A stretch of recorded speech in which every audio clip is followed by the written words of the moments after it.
हम्म,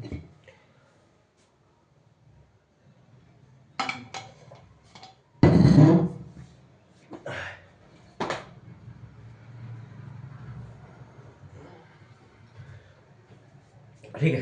तो आज अपन ना पेंसिल के बारे में बात करेंगे। एक सेकंड।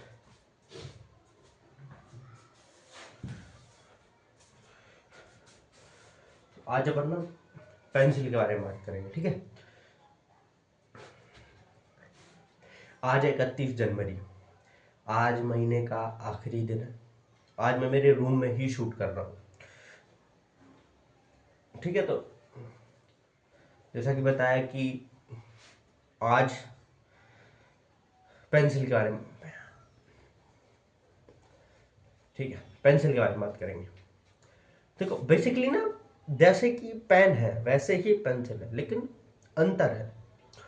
पेंसिल मोस्टली आप लोगों ने देखा हो कि जब आप अपन लोग छोटे थे तो तब ना घर वाले बोलते थे कि बड़े हो जाओ तब पेन दिलाएंगे या फिर तब पेन से लिखना।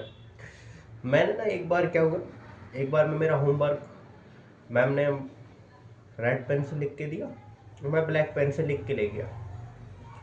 जो गुत्थी लाल की है उन्होंने मेरी, कहना कि तुम इतने बड़े हो गए, तुम संस्कृत का होमवर्क भी सही से नहीं लिख पा रहे हो, कैसा क्या करोगे। और वो होमवर्क भी इंग्लिश का था, क्योंकि राइटिंग तो वैसे ही घटिया है अपनी, और ऊपर से पेन से और लिख ले गए तो फिर वो क्या मजा आ रहा था। अब कौन सा वर्ड कहाँ जा रहा है पता ही नहीं चल रहा, संस्कृत, ठीक है। तो बेसिकली देखो पेंसिल कैसे बनती है ये देख लेते हैं। बस सबको पता होगा, लेकिन अपन तो बकचोद है। अपन जब तक उसकी कार्य विधि पर नहीं, कार्य विधि तो मतलब जो होती है उससे मैन्युफैक्चरिंग विधि पर नहीं जाएंगे, तब तक उसकी बनने की संरचना पे नहीं जाएंगे तो कैसे चलेगा यार। वो तो अपना एक मोस्टली 2 मिनट बात करने का टॉपिक ही वही है। जब तक अपन लोग उस पर बात नहीं करें तब तक अपन को चैन भी नहीं आता। तो अपन, ठीक है,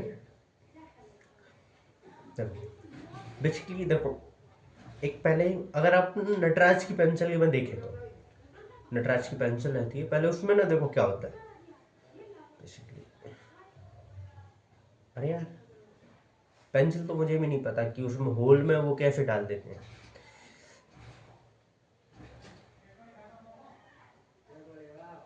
ठीक है यार, वो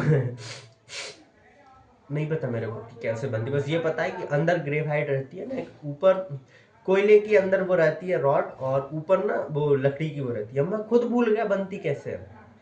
पहली चीज मैंने अभी तक नहीं देखा कि क्या पेंसिल कैसे बनती है।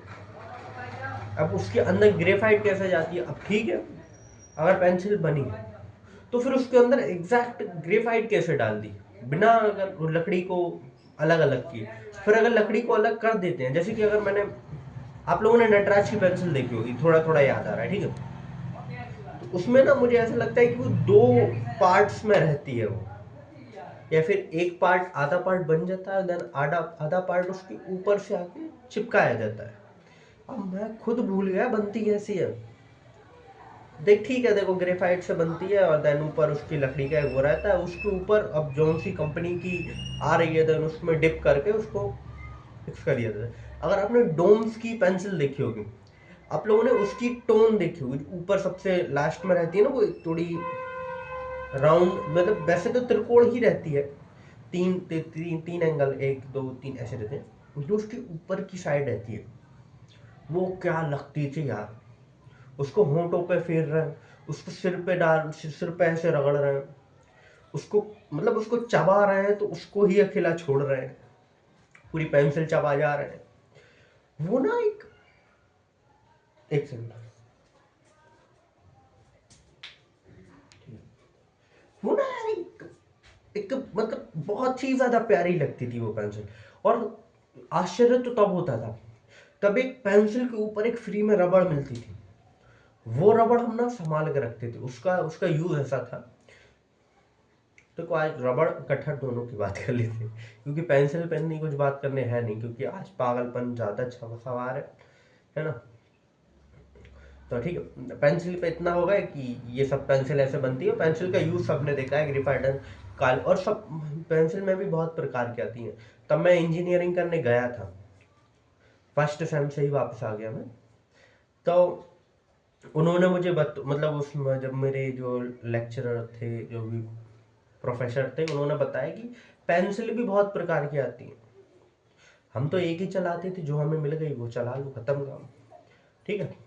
और ठीक है, अब देखो रेजर, इरेजर ऐसी रहती है कि अब वो एक रबड़ का ही फॉर्म है इरेजर, जिसमें कि वो पेंसिल का ही मिटा सकती है, जो कि मतलब अब देखो, अब जो अपन पेन से लिखते हैं तो वो स्याही ना, वो पेज में एकदम अंदर तक, मतलब रेशे में अंदर चली जाती है। जैसे कि आप अगर किसी कपड़े पे स्याही डालो या फिर कुछ कलर डालो तो अंदर रेशों तक चला जाता है। तो ऐसे ही पेन जो पेज के अंदर तक चला जाता है वो मिटता नहीं है। वो भी मिट जाता होगा, लेकिन मुझे तो नहीं लगता मिटा होगा। तो इरेजर भी ऐसे ही है, जो देखो ग्रेफाइट तो वो ऊपर ऊपर ही चली है ना पेज के, तो उससे वो मिट जाती है। और वो शार्पनर स्वाभाविक है, एक ही चीज के लिए, पेंसिल को शार्प करने के लिए, बस इनमें।